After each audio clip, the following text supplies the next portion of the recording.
Bismillahirrahmanirrahim. Assalamualaikum warahmatullahi wabarakatuh. Perkenalkan, nama saya Nusa Rahmadan dengan NPM 121020532. Saya berasal dari kelas 2M Manajemen SDM dari Fakultas Ekonomi dan Bisnis. Di sini saya akan sedikit sharing materi tentang pembelajaran organisasi. Ya, silakan disimak baik-baik videonya.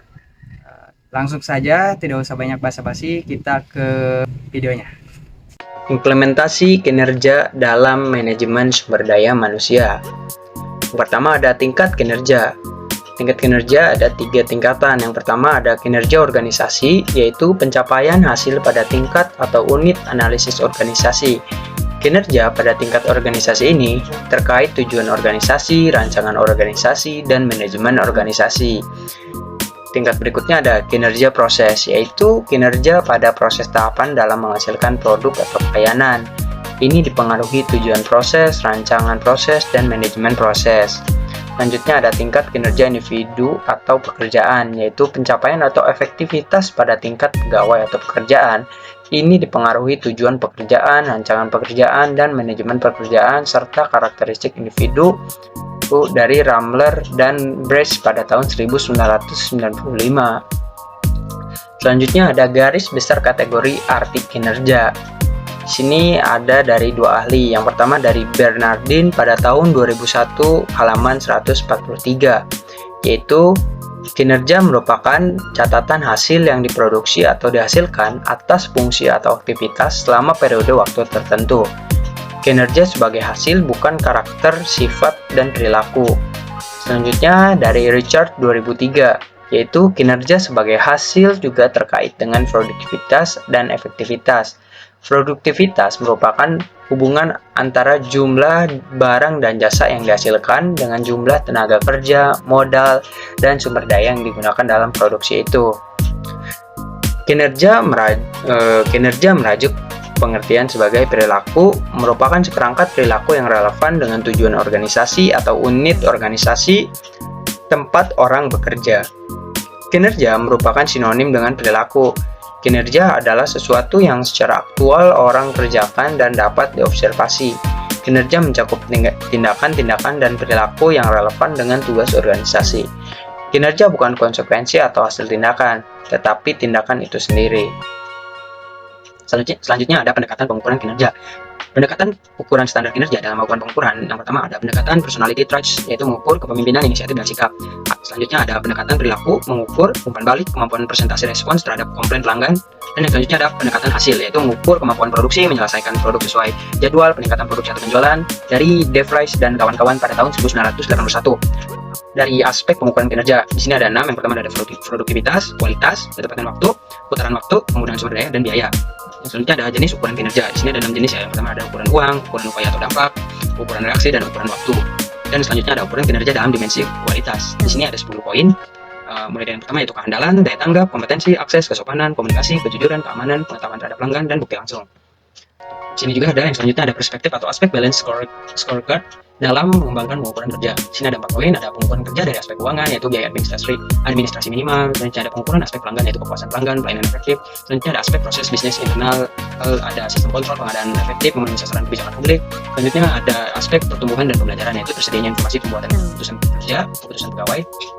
Dan selanjutnya ada indikator untuk mengukur kinerja organisasi. Di sini ada 5 poin. Yang pertama itu produktivitas, kualitas layanan, responsivitas, dan responsibilitas, dan juga ada akuntabilitas. Lalu selanjutnya ada indikator penilaian kinerja organisasi. Di sini ada 4 poin, yaitu efisiensi, efektivitas, keadilan, dan daya tanggap.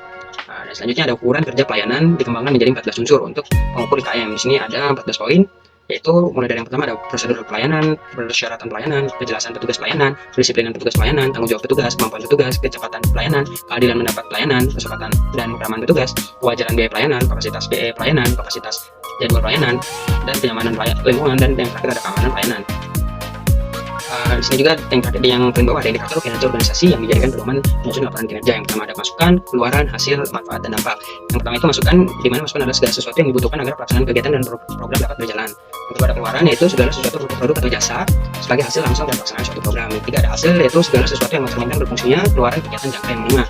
Yang keempat yaitu ada manfaat, yaitu kegunaan suatu keluaran yang dirasakan langsung oleh masyarakat. Dan yang terakhir, yang kelima, dampak, yaitu ukuran tingkat pengaruh ekonomi, lingkungan, dan lainnya yang dicapai dari hasil kinerja. Selanjutnya, kinerja dan problematika dalam manajemen pengetahuan. Di sini ada konsep kinerja dalam organisasi. Kinerja menurut Describer dalam Kamus Bantam English Dictionary pada tahun 1979 yang dikemukakan Rawi Rosentono pada tahun 1999 berasal dari kata kinerja performance, dari akar kata to perform, mempunyai beberapa entries, yaitu yang pertama adalah melakukan, menjalankan, dan melaksanakan. Yang kedua, memenuhi, menjalankan kewajiban suatu nazar. Yang ketiga, menjalankan karakter dengan suatu permainan. Yang keempat adalah memamerkan dengan suara atau alat musik. Yang kelima, melaksanakan atau menyempurnakan suatu tanggung jawab. Yang keenam, melakukan suatu kegiatan dalam permainan. Yang ketujuh, memainkan pertunjukan musik. Yang kedelapan, melakukan sesuatu yang diharapkan oleh seseorang atau mesin. Kinerja karyawan dan kinerja organisasi mempunyai kaitan erat. Tercapainya tujuan organisasi tidak lepas dari sumber daya yang dimiliki organisasi yang dipergunakan atau dijalankan karyawan yang berperan aktif sebagai pelaku dalam upaya mencapai tujuan organisasi tersebut. Kinerja adalah hasil kerja yang dicapai oleh seseorang atau kelompok orang dalam suatu organisasi sesuai dengan wewenang dan tanggung jawab masing-masing dalam rangka mencapai tujuan organisasi yang bersangkutan secara legal, tidak melanggar hukum, dan sesuai dengan moral etika. Definisi kinerja di sini ada 7 definisi yang saya ambil dari Root dan Bear pada 1981 sampai Gibson 1990. Ya, bisa kalian baca sendiri di sini. Selanjutnya ada unsur yang terdapat dalam kinerja. Yang pertama, hasil-hasil fungsi pekerjaan. Yang kedua, ada faktor-faktor yang berpengaruh terhadap prestasi kerja pegawai. Yang ketiga, ada pencapaian tujuan organisasi. Yang keempat, ada periode waktu tertentu. Yang kelima, ada tidak melanggar hukum. Dan yang terakhir, ada sesuai dengan moral dan etika. Selanjutnya ada pekerjaan dan kinerja organisasi. Fungsi pekerjaan atau kegiatan terkait kinerja organisasi perusahaan ada 5 bagian. Yang pertama, itu strategi organisasi, pemasaran, operasional, sumber daya manusia atau SDM, dan ada keuangan. Integrasi kapital dan parameter kinerja. Di sini bisa kalian lihat sendiri, ada petanya dari value creation yang dibentuk dari yang membentuk 3 bagian, ada human capital, customer capital, dan structural capital, dan masing-masing poin ada cabangnya lagi, bisa kalian lihat sendiri di sini. Yang pertama, human capital menyangkut kompetensi, skill, brain power, expertise, kreativitas, problem solving, capability, leadership, entrepreneurial management, managerial skills, tacit knowledge yang dimiliki karyawan perusahaan. Yang kedua, structural capital, yaitu yang merupakan kapabilitas knowledge dari perusahaan berupa teknologi, metodologi, dan proses yang memampukannya merespon kebutuhan dan tantangan pasar. Ketiga, ada customer capital yang terdiri dari relasi, feedback, input terhadap produk atau layanan, suggestion, experience, dan tacit knowledge dari pelanggan. Dan dari ketiga jenis kapital tersebut membentuk 3 lingkaran yang saling mengait dan disatukan oleh segitiga value creation. Value creation yaitu kemampuan penciptaan nilai yang ditentukan human capital, structure capital, dan customer capital yang dimiliki perusahaan. Di sini selanjutnya ada indikator kinerja organisasi. Di sini ada 7 poin. Yang pertama, ada performa harus mengarah ke hasil dan semangat untuk menghasilkan nilai.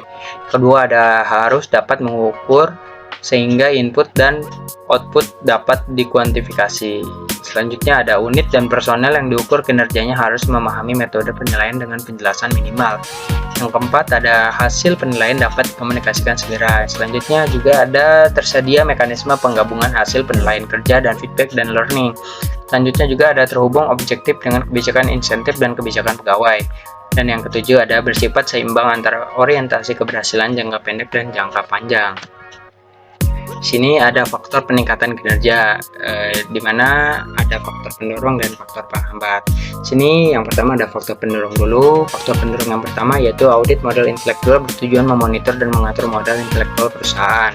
Yang kedua yaitu audit modal intelektual memerlukan tim yang terdiri atas ahli strategi, organisasi, keuangan, sumber daya manusia, analisis pengetahuan, properti intelektual, dan pemasaran. Dan yang selanjutnya ada faktor penghambat. Penghambat ada 4 poin, dan yang pertama yaitu masalah yang melekat dalam sistem pengukuran manajemen pengetahuan itu sendiri. Yang kedua ada sulit mengidentifikasi hubungan langsung antara inisiatif manajemen pengetahuan dengan performansi perusahaan. Yang ketiga ada manajemen biasanya meminta indikator kasat mata seperti dampak terhadap performansi keuangan dan operasional lainnya. Yang keempat ada semakin beragam dan kompleksnya stakeholder atau pihak berkepentingan terhadap eksistensi perusahaan. Ini juga ada budaya organisasi, pengetahuan dan kinerja organisasi. Berikut adalah hubungan antara organisasi, pengetahuan, dan kinerja organisasi. Di sini ada struktur yang bisa kalian lihat, dan kita langsung lanjut saja ke yang selanjutnya. Oh, ternyata sudah habis. Mungkin cukup sekian materi yang dapat saya sampaikan pada pertemuan kali ini. Semoga dapat dipahami dan dapat bermanfaat bagi kalian semua. Kurang lebihnya mohon maaf. Wassalamualaikum warahmatullahi wabarakatuh.